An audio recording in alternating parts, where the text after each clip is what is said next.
these children, even with their hours, there are different temperaments.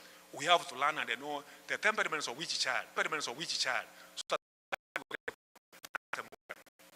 and as children, don't be complaining about your parents. Maybe you will be saying, when you were young, our parents, you were very strict, they really did that, that. This is as grown up as you are now.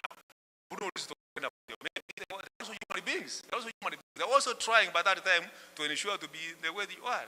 By now, our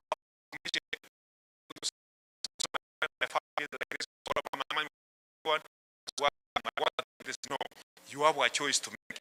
But then, parents to know that sin affects our children. As parents, we have to be role models to our children as much as we can. Ensure that we rectify it. If you make a mistake with your children, ask for forgiveness and ensure there is peace and harmony. So we have to avoid partiality among our children as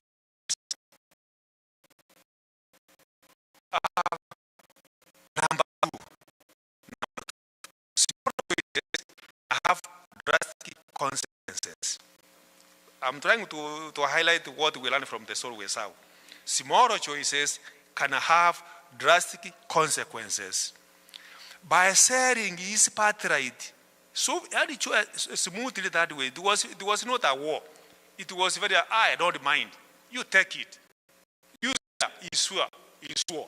And after then he was given that red soup. He took. I was satisfied. And someone says here, in fact, he did something very stupid. You know, then how much time will it take to remain in the body after you have taken that soup of beans? Someone says here, about 6 hours later, the stomach was demanding. So he did the most important thing to absorb his right.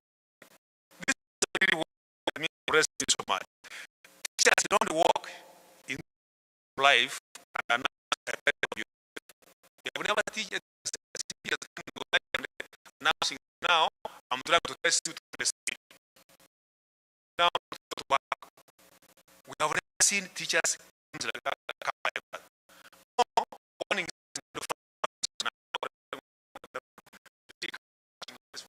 They don't. But any choices you make in this life, any choice you make, will make you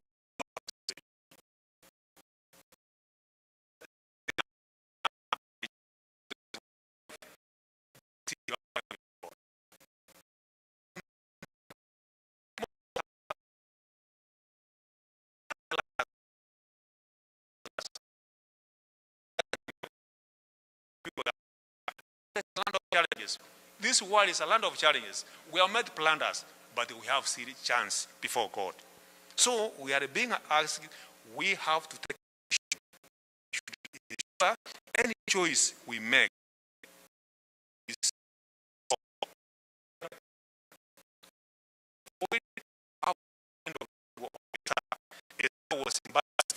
that's what someone says. The Sabbath was embarrassing. He lived for a moment. He was to grad for a season. He never thought future.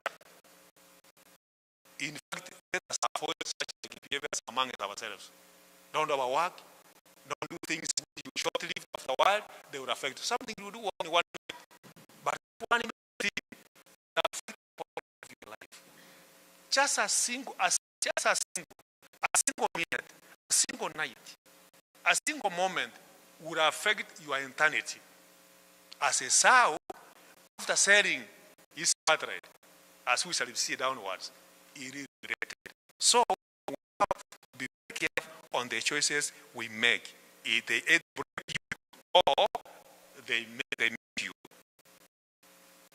So now when we come to Hebrews, the one we say, chapter 12, verse 16, it is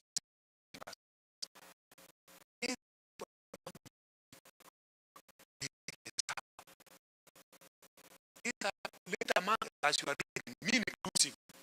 I'm number one here talking here. Let us sure that we be because of self gratification for things for There are things which may look at least as good, but they are not good. We have to ask God to open our eyes so that the choices we make, our speeches, our relations, our endeavors. You know, we have done a lot of things which will never matter anything anywhere in our future, in our life. So we must be thinking of things which let us think of matter for eternity, matters of life. Let us be very careful of the choices we make. We are investing a lot of, we are working, doing a lot of work to buy this one, to buy this one. You have really stress. You have bought many things. That is very good. But those things, all of them, after you have done those things, what will they matter in your life? So let us be sure that we make good choices. We make good choices so that we don't lose. So that we don't lose. Someone was saying, made a very good statement here. Made a very good statement. We should be very careful. Another, before I come there, the Bible says in Matthew chapter 6, verse 31 and 33, when you find the thing you don't like, you don't bother when I mention a verse, you don't get how it looks like. At times it is good you have some notes for your reference. In chapter 6, verse 31 to 33, God says He knows us. He knows our needs. So we need not to be worried. Let us bestow our lives into the hands of God. God knows our needs, and He will provide them abundantly as He need be. So if we trust and believe in God, and we live in our life in God, He will provide and He will give us and take care of us. So let us not avoid regret. Esau regretted. After regretting, he came back in 17. He cried. He never got that one. Alilia sana, lakini hakufanikiwa. Na wewe na mimi, tuhakikishe tusije tukalia uchaguzi kidogo. Small choice. You know, else we have forgotten, I don't know what that book, I don't know why I forget it now and again. That the catch for me, the little foxes. These little foxes are the one which spoil the rice in the shamba. And in life, not many things spoil our relationship. Not many things, big things spoil our life. If there are those minor things, those small things, let us ask God to take care of us so that we are able to maintain, to take care, to defeat those small actions, those that like being stubborn like this, the spicing, and that's those very small. And even don't believe small things. Let us avoid them. Otherwise, they will spoil our life and they will prevent us from eternity. Esau cried. That's why this writer says like this one. God is not like a shopping mall where you decide to return back with the full refund. You know, in America, I was told, my son, when I was new here, he took it to one of the malls to buy him some of these ones. He was trying to tell him, in America, if you take this one, if it doesn't fit you, even in 1 week, you will return it and you get your money. Or you will exchange and get another one. And that's how the life is in America here. And the Americans here, the Americans, they are like, if you want something, you make sure you get it at all costs.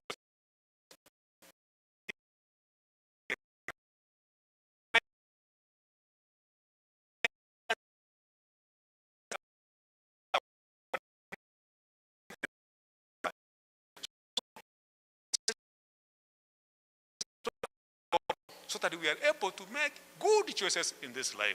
Because after you have messed and after you are destroyed, even if you go back and cry, you will never get this one.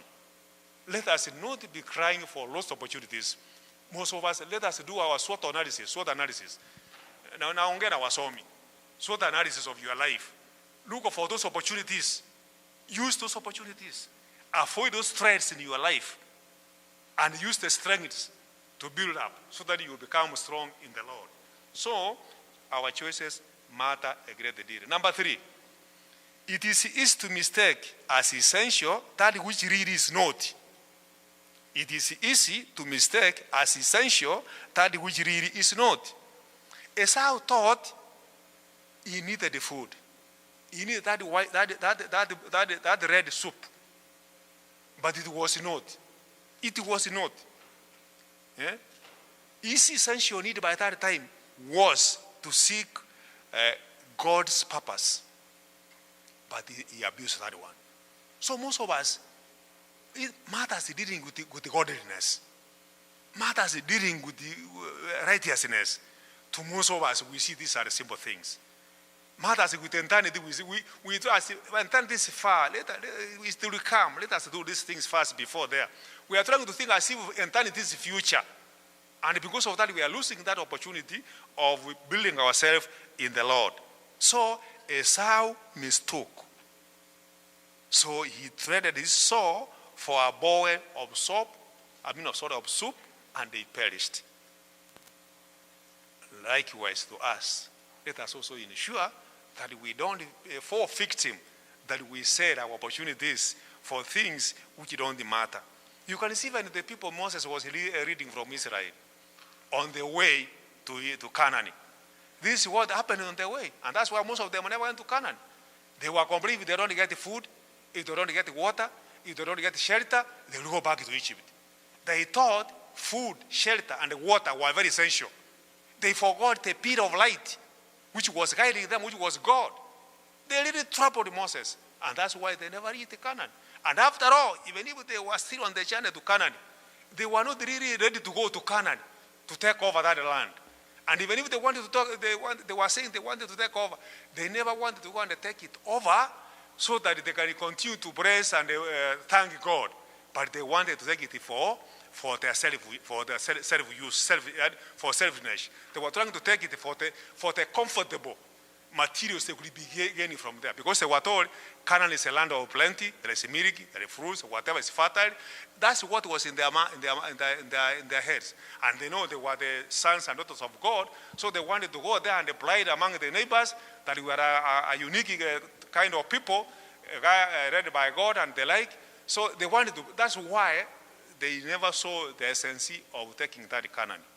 And someone was saying, it can also be like us. We may be here, yes. We are here, we say we want to do heaven, we are Christians and the like. We may find ourselves that we are not still ready to go to heaven. You want to be a Christian, you want to be a member of this one, so that in case of any evangelism in America, is when you will find friends. You know, you must associate with a church, with a group. In the case of a problem, is when you will be assisted, you will be helped. We don't come, some of us sincerely that we have come to worship. If we really come, that we want to worship, and we really know that God is our creator sincerely, we should be manifesting that love, that brotherly love, that sisterly love is what we're supposed, that I'm among my brothers and sisters in Jesus. So we should take a caution that we don't behave as the Israelites in the wilderness behaved until they perished, because their vision of reaching Canaan was negative, was not as by the will of God. So we should ensure that we don't lose this opportunity. Are you seeing how we are losing our opportunity here? There are many things. Most of us, we give up, we are working. Most of us, we give up, we are working. You find